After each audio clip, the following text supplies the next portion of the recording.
السلام علیکم ناظرین، پروگرام روح کی آواز کے ساتھ اشرف علی حاضر ہے۔ ناظرین، جیسا کہ آپ کو معلوم ہے کہ اس پروگرام میں آپ اپنے مسائل اور مشکلات کے بارے میں ہمیں خط لکھتے ہیں اور آپ کے مسائل کے حل کے بارے میں جناب خواجہ شمس الدین عظیمی صاحب آپ کے خطوں کے جواب دیتے ہیں۔ ناظرین، ہمیں ہر ہفتے بہت سارے خطوط موصول ہوتے ہیں اور ہم نے آپ کے تمام خطوط کو ترتیب دیا ہوا ہے۔ خواجہ صاحب ہر خط کا نمبر وار جواب دیں گے۔ آپ اپنے خط کے منتظر رہیں کیونکہ وقت کی کمی کے باعث ہم تمام خطوط کے جواب ایک ساتھ نشر نہیں کر سکتے۔ آپ سے ایک اور گزارش ہے کہ مسئلے کا حل براہ راست معلوم کرنے کے لیے آپ اپنے خط کے ساتھ پتہ لکھا ہوا جوابی لفافہ ضرور بھیجیں۔ تو اس پروگرام کا پہلا خط ہے، یاسمین نیو یارک سے لکھتی ہیں، آپ کا پروگرام دیکھا، اچھا لگا۔ میرا پہلا مسئلہ یہ ہے کہ میرا بڑا بیٹا جس کی عمر تقریباً 15 سال ہے اور بہت ذہین بھی ہے، پتہ نہیں کیوں کاہلی اور بزدلی کی مرض میں مبتلا ہو گیا ہے۔ طبیعت میں بے انتہا بچپنا ہے، اپنے 5 سالہ بھائی سے اپنا مقابلہ کرتا ہے۔ یہ خط کے مندرجات پڑھ کر یہ اندازہ ہوتا ہے کہ آپ کا بچہ احساس کمتری میں مبتلا ہو گیا ہے۔ اس کی وجوہات آپ خود تلاش کریں، یا تو اس سے بہت زیادہ محبت کی گئی شروع میں اور بعد میں چھوٹے بھائی سے زیادہ محبت کی گئی، اس وجہ سے اس کے ذہن میں یہ بات آ گئی ہے کہ مجھے نظر انداز کیا جا رہا ہے۔ ایک تو آپ یہ کوشش کریں کہ جو اس کو نظر انداز کیا جا رہا ہے اس کی تلافی کر دیں، اور اس کا قرآنی عمل یہ ہے کہ جب وہ رات کو گہری نیند سو جائے تو اس کے سرانے کھڑے ہو کر سورہ بروج کی آیت بسم اللہ الرحمن الرحیم بل ہوا قرآن مجید فی لوح محفوظ ایک دفعہ پڑھ دیا کریں۔ 21 روز تک یہ عمل کریں، انشاءاللہ اس کی طبیعت ٹھیک ہو جائے گی اور احساس کمتری اس کے اندر سے نکل جائے گا۔ خواجہ صاحب، یہ سوال ہے اظہر قادری صاحب کا کہ مراقبہ کرنے سے انسان کی مادی اور روحانی زندگی پر کیا اثرات مرتب ہوتے ہیں؟ ذہن خالی کر کے ایک جگہ بیٹھ جانے سے ہمارے روز و شب پر کیا فرق پڑے گا؟ مراقبہ دراصل ایک ایسا عمل ہے جو انسان کی مادی زندگی کے ساتھ ساتھ اس کی روحانی زندگی کو متحرک کر دیتا ہے۔ جس طرح ہماری جسمانی مادی ضروریات ہیں اور بغیر غذا کے اور بغیر حرکت کے ہمارا مادی جسم جو ہے کام نہیں کرتا، اسی طرح روح کے لیے بھی غذا کی ضرورت ہے۔ روح کو غذا پہنچانے کا جو آسان ترین ذریعہ ہے وہ مراقبہ ہے۔ مراقبے میں کنسنٹریشن کیا جاتا ہے، اور جب آدمی مراقبے میں ذہنی طور پر یکسو ہو جاتا ہے تو اس کے دماغ میں ایسی روشنیاں اور انوار ذخیرہ ہو جاتے ہیں جس کی وجہ سے اس کی جسمانی یعنی مادی صحت بھی اچھی ہو جاتی ہے اور روحانی صحت بھی بحال ہو جاتی ہے۔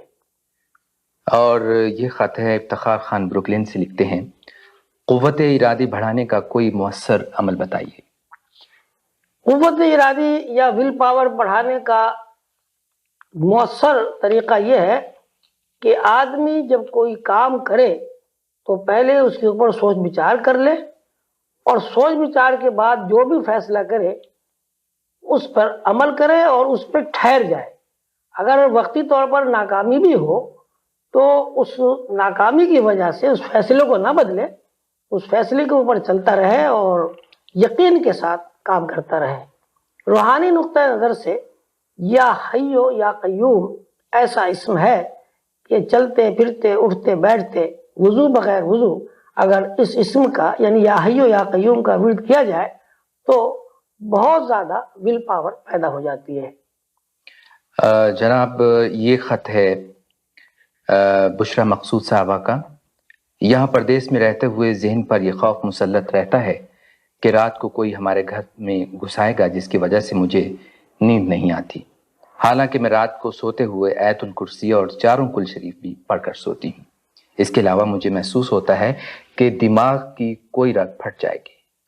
بی بی یہ نفسیاتی ایک عارضہ ہے، تو اس کے لیے آسان طریقہ یہ ہے کہ جب آپ آیت الکرسی اور چاروں کل شریف پڑھیں، اس کے بعد آنکھیں بند کر کے بیٹھ جائیں اور آنکھیں بند کر کے نیلی روشنیوں کا مراقبہ کریں۔ مراقبہ سے مراد یہ ہے، بند آنکھوں سے یہ تصور کریں کہ آسمان سے آبشار کی صورت میں نیلی روشنیاں نازل ہو رہی ہیں اور آپ کے دماغ میں جمع ہو رہی ہیں۔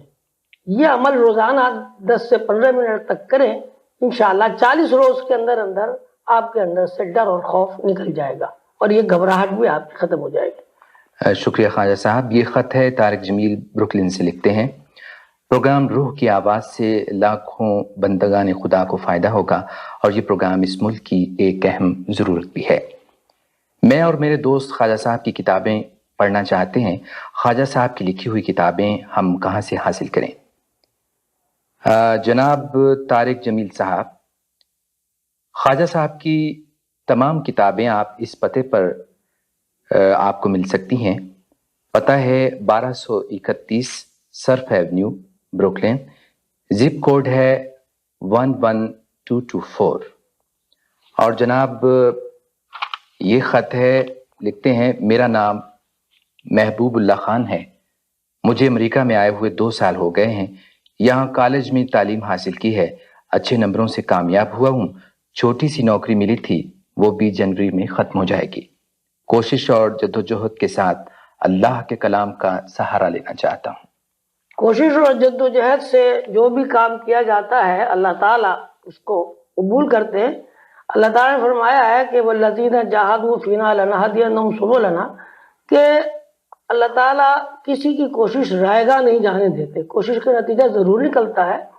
آپ کوشش کرتے رہیں اور اس کے ساتھ ساتھ یہ کریں کہ رات کو سونے سے پہلے اول آخر 11 دفعہ درود شریف پڑھ کر 41 مرتبہ آیت الکرسی عظیم تک پڑھ کر آنکھیں بند کر کے بیٹھ جائیں اور 5-10 منٹ عرش کا تصور کریں اور دعا کریں، انشاءاللہ آپ کو بہت جلدی حسب منشا نوکری مل جائے گی۔ شکریہ خواجہ صاحب۔ یہ ہیں مصطفیٰ راشد صاحب، پروگرام روح کی آواز ٹی وی پر دیکھا۔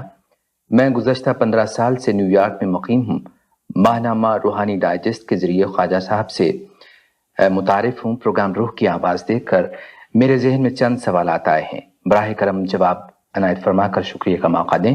سوال نمبر ہے، مراقبہ کیا ہے، یہ کس طرح کیا جاتا ہے اور اس کی شرائط کیا ہیں؟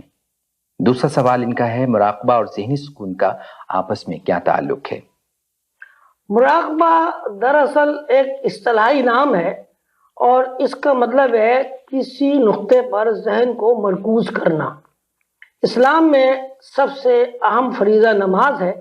نماز کا مطلب بھی یہی ہے کہ انسان نماز میں اللہ تعالیٰ کے ساتھ اپنی ذہنی مرکزیت قائم کرے۔ نماز قائم کرنے کا مطلب یہ کہ اللہ تعالیٰ کے ساتھ تعلق قائم کیا جائے۔ تو مراقبے کا مطلب ہے ذہنی طور پر کسی ایک نقطے پر ذہن کو مرکوز کر دینا۔ اور مراقبہ کرنے کا طریقہ یہ ہے کہ ذہن کو خالی کر کے ایک نقطے پر ذہن کو مرکوز کر دیا جائے، اگر خیالات آتے ہیں تو آنے دیا جائے۔ ابھی ہم آپ کو مراقبہ کر کے بتا رہے ہیں کہ مراقبہ کس طرح کیا جاتا ہے۔ آپ اسی طرح جس طرح ہم مراقبہ بتا رہے ہیں اسی طرح آنکھیں بند کر کے بیٹھ جائیں اور کوئی بھی اللہ کا اسم پڑھ کے اپنے ذہن کو ایک نقطے پر مرکوز کریں۔ شکریہ خواجہ شمس الدین عظیمی صاحب، آپ نے ہمارے ناظرین کے خطوں کے جواب دیے۔ اس کے ساتھ ہی پروگرام روح کی آواز ختم ہوا۔ اشرف علی کو اجازت دیجیے، خدا حافظ۔